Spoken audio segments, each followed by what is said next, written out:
자, 대표 유형 5번 문제 보겠습니다. 자, 불신검문 또는 임의동행에 관한 설명 중 옳지 않은 것이 뭐냐. 그래서 일단 불신검문, 임의동행. 불신검문은 불신검문대로 하는 거고, 그렇죠? 범죄를 범하려고 하고 있거나, 범하려고 할 때 이제 안다고 인정하는 사람이나, 이제, 왠지 낌새가 좀 이상하는 사람이다. 그러면 이제 우리가 불신검문 할 수 있죠. 불신검문의 내용이 뭐예요? 정지 플러스 질문이죠. 근데 정지 플러스 질문하고 난 다음에 할 수 있는 게, 그 다음에 이제, 이거, 여기서 하는 것이 좀 불리한 것 같다. 이 사람한테 불리하는 것 같다. 또는 교통에 방해가 되는 것 같다. 그러면 어떻게 할 수 있습니까? 임의동행을 할 수 있죠. 그래서 이런 것들은 다 일련의 과정으로서 뭐냐면, 형사소송법상의 수사와 관련된 내용이 아니고, 경지법상의 뭐예요? 수사의 어떤 단서. 수사, 혹시 뭔가 낀새가 있는 것 같은데, 요거 한번 가서 조사를 좀 해봐야 되겠다. 그러니까 수사 개시 전의 행동으로서의 임의동행을 말하는 겁니다. 1번. 경찰관 직무집행법 제3조 6항이 임의동행의 경우에 당해인을 6시간 중요하다고 그랬죠. 이걸 뭐 이제 9시간이다, 3시간이다 이렇게 나눌 수가 있는데 6시간이라는 점 잘 보시고 6시간을 초과하여 경찰관서에 머물게 할 수가 없다라고 규정을 하고 있는데 그 규정이 임의동행한 자를 6시간 동안 경찰서에서 구금하는 것을 허용하는 것은 아니다. 자, 임의동행 한다고 그래가지고 임의동행 개념이 지금 어떻게 왔어요? 임의동행. 자, 임의동행 할 수는 있어요. 이제 데리고 올 수 있다. 수사의 단서로 데리고 올 수 있는데 어디로 오는 겁니까? 자기 지하실로 데리고 가는 게 아니잖아요. 어디로 가요? 경찰관서로 데리고 가거든요. 그렇죠? 경찰관서에 데리고 가서 이제 앉혀놓는 거죠. 그리고 이것저것 뭐 조사를 이렇게 하는 건데 우리가 조문에 뭐라고 되어 있다? 경찰관서에 데리고 가더라도 어떻게 해야 된다? 6시간을 초과할 수 없다. 넘어갈 수 없다는 거예요. 그러니까 마치 우리 경찰 쪽에서는 이제 무슨 생각을 하냐면 임의동행을 했을 때 데리고 가가지고 이제 그 피임의동행자 이제 그 사람이 앉아가지고 이제 있는데 그 사람이 뭐라 그러는 거야? 좀 나갈래요? 이렇게 말하는데 야 닥쳐. 우리는 몇 시간 동안 6시간을 초과할 수 없으니까 우리는 너를 6시간 동안은 데리고 있을 수가 있는 거야. 그러니까 닥치고 6시간 동안 앉아 있어. 이렇게 하면 되느냐 이 말이죠. 당연히 안 되죠. 왜 그러냐면 임의동행이라고 하는 것 자체가 말 그대로 임의성, 스스로 온 거란 말이에요. 임의성이라고 하는 게 스스로 가는 거기 때문에 언제라도 뭐라는 거예요. 이게 임의동행이 되려면 어떻게 해야 돼요? 임의성이 인정이 되려면 언제라도 퇴거할 수 있다. 이렇게 보셔야죠. 언제라도 퇴거할 수 있다. 그래서 언제라도 퇴거할 수 있으니까 6시간 이거하고는 서로 안 맞잖아요. 아무리 길어도 6시간을 있을 수가 없다. 요 말하고 6시간 동안은 내가 잡아놓을 수 있다라고 하는 거는 전혀 다른 문제잖아요. 그렇죠? 그러니까 여기 이제 여러분들 뭐 기본 강의 들으실 때 많이 들으셨잖아요. 임의동행으로 들어가가지고 이따가 기분 나쁘다고 나 나갈래. 그럼 나가게 해줘야 되는 거죠. 또 행여나 또 어떻게 해요? 나가기는 나가더라도 경찰서 밖으로는 나갈 수 없다. 거긴 나가지 말고 너 여기 뺑뺑 돌고 있어. 그냥 뭐 저기 위에 서장실도 올라가 보고 영상 뭐 조사실 이런 데도 가서 구경도 좀 하고 다 가는데 경찰서 밖으로는 못 나간다. 만약 이래 버리면 어떻게 돼요? 임의성이 부정되는 거니까 요거는 이제 강제 처분이 돼 버리니까 요거는 위법한 것이 되죠. 그래서 이제 그러한 내용들 또는 이 6시간이라고 하는 말은 굳이 뭐냐면은 들어와 가지고 이 사람이 이제 나 배고픈데 좀 밥 좀 시켜줘요. 그러면은 밥도 시켜줄 수 있잖아요. 커피 먹으니까 커피도 너무 맛있고 경찰에서 들어와 보니까 너무 좋아 여기가. 우와 파라다이스 이러면서 나도 정말 20대 때 대학교 다닐 때 나도 좀 뭐 학원 다니면서 경찰 공부했는데 이렇게 좋은 데인 줄 알았으면 합격할 걸 이러면서 계속 있으면서 6시간 넘도록 있으려고 한단 말이에요. 그럴 때는 우리 어떻게 해야 돼? 내보내야죠. 어찌됐든 간에 바로 차가지고 내보내야 됩니다. 이게 뭐예요? 6시간을 초과해가지고 데리고 있으면 이게 불법 체포가 돼버리니까 어떤 형태로 내보내야 된다 지금 그런 뜻이에요. 그래서 아무리 필요성이 있더라도 6시간 이상은 잡아놓지 말라는 의미이지 6시간 동안 데리고 있을 수 있다는 어떤 적극적인 근거 규정이 되는 것은 아니다 이 말입니다. 그리고 2번 보시면 이게 지금 이제 이 임의성에 관련된 그 판례의 내용이죠. 2번 많이 보셨을 거예요. 기본서 이런 거 보시면서 임의성이라고 하는 것을 어떻게 입증을 할 거냐. 나중에는 이제 문제가 될 수 있거든요. 여러분들 경찰 되셔가지고 이야기할 때 우리 경찰은 분명히 임의동행을 했다고 이거 충분히 이 사람이 자발적으로 맞다고 이야기를 하지만 피의자는 이제 피고인이죠. 재판에서 이 피고인은 나중에 변호사하고 좀 이야기 좀 하다가 이렇게 이제 하면은 이제 경찰을 공격을 해야 되잖아요. 수사기관을 공격을 해야 되기 때문에 수사기관을 공격할 때는 이제 뭘 공격하냐면은 그 절차가 잘못됐다는 것을 공격할 수밖에 없어요. 그래서 내가 나가려고 했는데 못 나가겠다라든가 아니면은 나는 안 가고 싶었는데 강제로 끌고 갔다든가 이렇게 이야기를 하는 겁니다. 그런데 그걸 우리가 뭐라고 이야기하냐면 임의성의 다툼이 있다 이렇게 이야기하거든요. 임의성에서 다툼이 있어요. 그럼 임의성의 다툼이 있으면 둘 중에 한 사람이 거짓말하고 있잖아요. 그럼 법원에서 재판을 하고 있는데 재판할 때 검사가 있고 여기가 이제 피고인이 있는데 피고인이 나 그때 끌려왔었어요 라고 딱 법원을 향해서 판사님한테 하고 이렇게 본단 말이야. 눈 말똥말똥 해가지고 막 눈물 떨어뜨리면서 뭐라고 그래. 판사님 제가 그때요 끌려온 거예요 이렇게 말하면 검사 쪽에서는 굉장히 화들짝 놀라죠. 놀라기도 하고 이 법원에서는 어떻게 하냐면 판사님이 검사를 착 째려봅니다. 째려보면서 검사를 딱 보면서 뭐라고 그래요. 검사 너 임마 옛날에도 옛날 버릇 못 버렸구나 이렇게 말하면서 끌고 온 거야 이렇게 말하는 거지. 검사는 뭐라고 그러겠어요.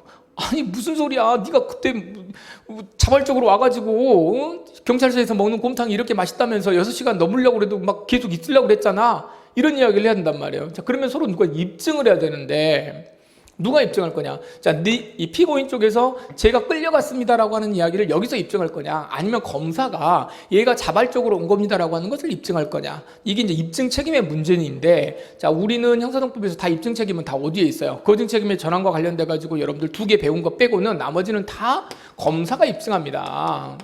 그렇죠? 검사가 입증을 하기 때문에 입증 책임은 여기에 있는 거예요.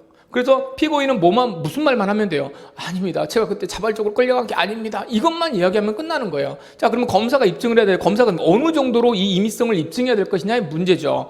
자, 오로지 이번 지문 중간쯤에 오로지 피의자의 자발적인 의사에 의해서 같이 갔다라고 하는 것이 나갔다고 하는 것이 객관적 사정에 의해서 그렇죠? 여기 말이 굉장히 엄격해요. 객관적인 사정, 즉 주관적인 사정으로 하면 안 되죠. 검사 자기 생각에 그랬다 이렇게 말하면 안 되는 거고 객관적인 사정에 의해서 이렇게 돼 있고 그 다음에 또 뒤에 말이 굉장히 엄격하게 나와 있어요. 객관적 사정에서 오로지란 말이죠. 오로지 only 피고인의 자발적인 의사에 의해서 왔다라고 하는 것을 어떻게 해라? 입증을 해야 된다 이 말이에요. 입증을 해야 된다. 그럼 임의성에 관련된 입증인데 이 입증은 우리가 뒤에 가서 배울 여러분들은 뭐 어느 정도 다 공부를 하셨을 거니까 하신 분들 생각해 보시면 이 입증을 해야 되는데 이 입증을 어떻게 한다? 증명하라는 거잖아요. 근데 이 입증, 이 임의성에 관한 입증을 임의성 저기 있죠 단어가 저쪽에 있어서 임의성에 관한 입증을 누가 입증하고 검사가 입증하고 어떻게 뭐를 입증하고 객관적이었다 자발적으로 왔다라고 하는 걸 입증을 하고 요 임의성은 자 어떻게 한다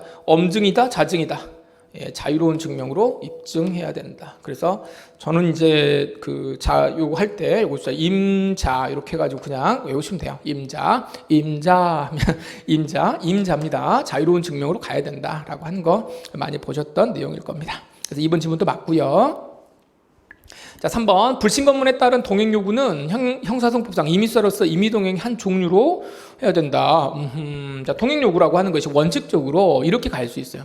동행 요구 같이 가시죠라고 하는 게 2가지를 이야기할 수 있다는 거예요. 요거 이제 최근에도 판례가 또 나왔죠. 첫 번째는 뭐냐면 지금 우리가 일반적으로 배우는 내용이 뭐냐면 경직법에서의 동행 요구죠. 요때는 뭐예요? 수사가 개시가 안 됐어요. 수사가 개시 안 된 상태에서 불교일 때 내가 정지시켜가지고 질문을 하려고 하는데 이 사람이 옆에서 저기요 선생님 자 여기서 질문을 하면 좀 이렇게 사람들 다 쳐다보고 이러니까 또 교통도 방해가 되고 그러니까 어떻게 하시죠? 저쪽 서에 가셔가지고 거기서 잠깐 이야기하고 오시면 좋겠습니다. 그러면 그래요? 아니 뭐 안 가셔도 되는데요. 그래도 좀 가셨으면 좋겠습니다. 이렇게 말하는 거잖아요. 그렇죠? 그러니까 이거는 수사 개시가 아닌 거죠. 수사 개시가 아닌데. 자, 2번째, 어떤 경우냐면, 수사의 방법으로 동행 요구를 할 수가 있어요. 노래방에 가가지고, 노래방에서 전화가 왔어. 이상한 사람이 와가지고 노래 부르다가 깽판을 치면서 어떻게, 막 컵을 집어 던지고, 마이크를 파손하고, 막 이런 사람이 있다. 가서 봤어요. 보니까는 막 컵이 막 깨져 있고, 옆에 옆에 있는 아가씨들하고 막 싸우고 있어.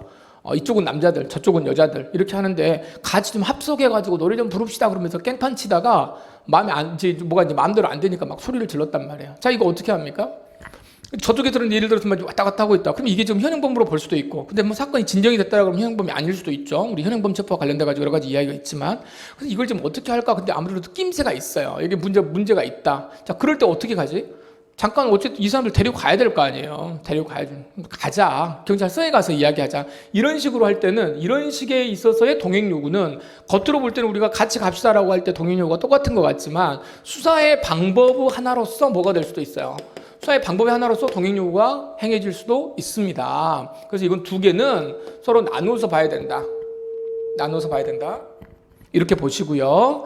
이렇게 두 개가 나누어서 봐야 되니까 그때그때 나눠 봐야 되는데 우리 지문은 뭐라고 되어 있냐면 불신검문에 따른 동행요구, 불신검문에 따른 동행요구니까 이건 수사의 개시 방법이 아니죠. 불신검문을 해야 되는 대상을 보고 있다가 불교와 관련돼 가지고 불리하다, 교통 방해된다. 요것과 관련돼 가지고 가는 거는 수사가 아닌 거죠. 요건 수사가 아니고 뭐다? 요거는 수사 전 단계를 이야기를 하는 거예요. 혹시 수사할 거리가 있는지 없는지를 확인해 보기 위해서 가는 것이기 때문에 요 지문은 틀렸습니다. 자, 4번. 경찰관 직무집행법상의 직무 질문을 위하여 경찰관서로 동행을 한 경우에 경찰관은 변호인의 조력을 받을 권리가 있음을 고지해야 된다. 변호인의 조력을 받을 권리. 자, 변호인의 조력을 받을 권리는 어느 누구한테도 다 인정되는 거예요. 시험에 나올 때는. 그러니까 불신검 수사가 아니더라도 지금 이 경직법상에서 지금 갈 때 이 사람은 여기에서 갈 때 불교로 간다 그러면 불리하거나 교통이 방해된다고 생각해가지고 지금 동행요구가 돼가지고 가는 경우라고 한다면 가가지고 자기가 뭘로 가는 게 아니에요. 피의자로 가는 게 아니에요. 피의자가 아님에도 불구하고 이 사람한테는 뭐를 고지해야 된다. 아, 선생님, 변호인의 조력을 혹시라도 모르니까 지금 저희들하고 같이 가는 게 불편하실 수 있는데 이때 어떻게 해야 된다. 변호인이 오셔가지고 도움을 받으실 수도 있다라고 하는 사실을 반드시 알려줘야 된다. 그 말이에요. 이때 이제 의문이 들어야 되는 거예요. 왜 의문이 드냐면, 아니, 피의자도 아닌데 왜 변호인? 이렇게 이야기할 수 있죠. 그런데 이 변호인의 조력을 받을 권리라고 하는 거는 어찌됐든 간에 수사기관이 뭔가 내 인신과 관련돼가지고 수사기관이 나를 건들게 되면 나는 쫄게 되잖아요. 그러면은 수사기관하고 피의자하고는 대등하지 않단 말이에요. 실제 그렇지 않겠습니까? 저는 지나가다가 경찰만 만나도 특히나 운전하다가 운전 잘 이렇게 하고 가다가 경찰이 옆에 서 있으면은 완전히 갑자기 쫄아요. 등에서 땀이 나요. 갑자기 막 벨트 맸나 안 맸나 뭐 이런 것들 막 혹시 내가 과속한 거 아닌가 막 이런단 말이에요. 쫄아. 일반인들은 사실. 아는 경찰들도 저도 수두룩한데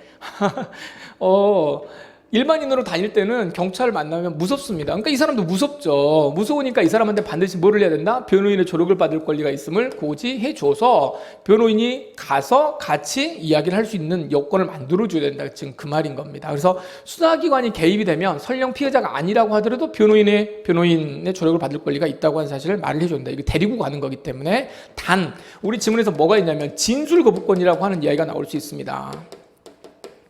자, 보세요. 진술거부권은 요거는 고지할 필요가 없어요. 왜냐하면 데리고 그냥 가는 것이기 때문에 요 진술거부권은 당연히 요 진술거부권이 뭐냐면은 요게 수사죠. 수사를 할 때 진술거부권을 고지하는 거예요. 수사를 할 때. 그러니까 여기서 나타날 때 어떤 지문이 떨어지냐면 자, 피의자를 데리고 와가지고 피의자 신문할 때 피의자가 아니고 누구일 때 참고인을 받을 때 참고인 진술, 참고인 조사를 할 때 두 가지가 서로 달라지는 거죠. 어떻게? 피고인 신문할 때는 당연히 진술거부권을 고지를 해야 되지만 참고인 조사는 원래부터 말 안 해도 되는 사람이에요. 당신 부를 때 참고인이기 때문에. 그래서 요거는 이쪽에서는 진술거부권을 고지할 필요가 없죠? 임의동행도 마찬가지다. 이렇게 정리를 하시면 되겠습니다. 아시겠죠? 자, 그래서 답은 답 고르는 데는 별 지장 없죠? 답은 대표 유형 5번의 답은 3번이 되겠습니다. 네.